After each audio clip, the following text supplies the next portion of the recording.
یہاں قوم کو مولا حسین پاک کی نیاز کھانا یاد ہے، داتا سرکار کے جناب اعلیٰ چاولوں کے شاپر پہ لڑنا یاد ہے، اور وہاں پہ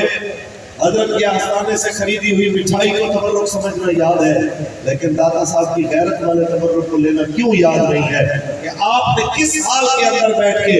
نبی علیہ السلام کے دین کا کام کیا، آپ نے کس حال میں بیٹھ کے وہاں پہ رسول اللہ کی حدیثیں سنائی، اس دریا کے کنارے بیٹھ کے اتنی حدیثیں روایت کر گیا وہ مرد کلندر کہ عربی میں حدیث کے روایت کرنے والے کو راوی کہتے ہیں، اس نے اتنی حدیثیں پڑھی کہ جس دریا کے کنارے بیٹھ کے اس نے میرے آقا مولا کی حدیثیں سنائی، اس دریا کا نام بھی راوی پڑھ گیا،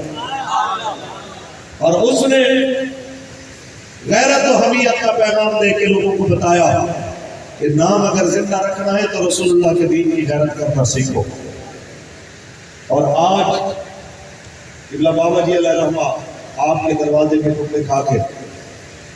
ہم یہاں پہ آپ کو وہی پیغام دے رہے ہیں جو ہم نے بابا جی سے سنا ہے۔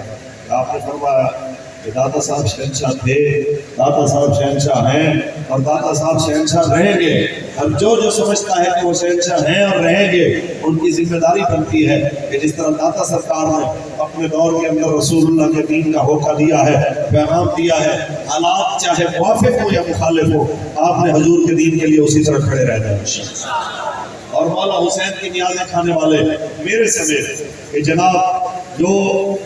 محرم کے اندر خاص طور پہ یہ آواز سنتے تھے جب سے وہ سنبھالا کہ نظر اللہ اور نیاز حسین، تو نیاز حسین کھانا صرف حسینی ہونے کی علامت کے لیے کافی نہیں ہے، بلکہ کردار حسین اپنانا اصل میں حسینی ہونے کی علامت ہے کہ جب بھی دین پہ مشکل وقت آیا، دو چیزوں میں سے ایک کے انتخاب کی باری تھی، یا یزید کو ووٹ دے دیجئے یا پھر اپنے سارے خاندان کی قربانی دے دیجئے۔ آپ نے حضرت علی اکبر، شہزادہ قاسم جناب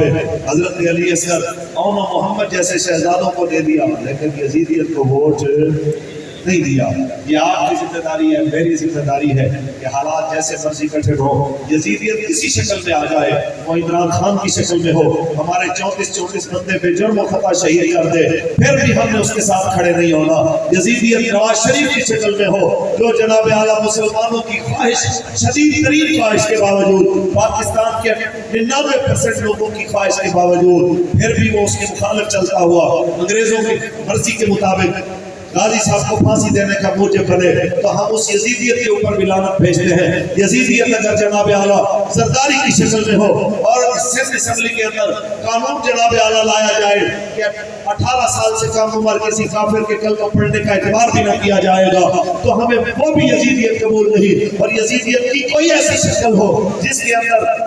مسلمان مرد کو عورت اور عورت کو مرد بننے کا جناب اعلیٰ قانون، جسے ٹرانسجنڈر کا جناب ایکٹ کا کہا جانے لگا ہے، تو ایسا قانون اگر لانے کی شکل میں کوئی یزیدیت اپنا کردار ادا کرنے کی کوشش کرے گی تو خدا کی عزت کی قسم ہے پاکستان میں حسینیت اس کے سامنے اسی پاور کے ساتھ کھڑی ہوئی ہوگی، کیونکہ پاکستان رسول اللہ کے نام پہ بنا ہے۔ یہاں پہ کوئی قانون ایسا نہیں بننے دیا جائے گا جو رسول اللہ کے دین سے ٹکرانے والا ہو، چاہے اس کے لیے کوئی قیمت ادا کرنی پڑے۔ اور آپ کو پتا ہے کہ قیمتیں فیض آباد سے ہم نے دینی شروع کی ہے۔ 8 شہیدوں کی لاشیں وہاں سے لے کے 34 لاشیں جناب اعلیٰ لاہور سے لے کے وزیر آباد تک آپ لوگوں نے اٹھائے۔ اس ساری چیزوں کے باوجود پھر بھی بات وہی رہی جو ہمارے بابا جی نے فرمائی تھی کہ ستمگر دھرا ہنر آزمائے تو تیر آزما، ہم جگر آزمائے، جو تم سے ہو سکتا ہے وہ تم کرتے جاؤ، جو ہم سے ہو سکے گا وہ ہم کرتے جائیں گے۔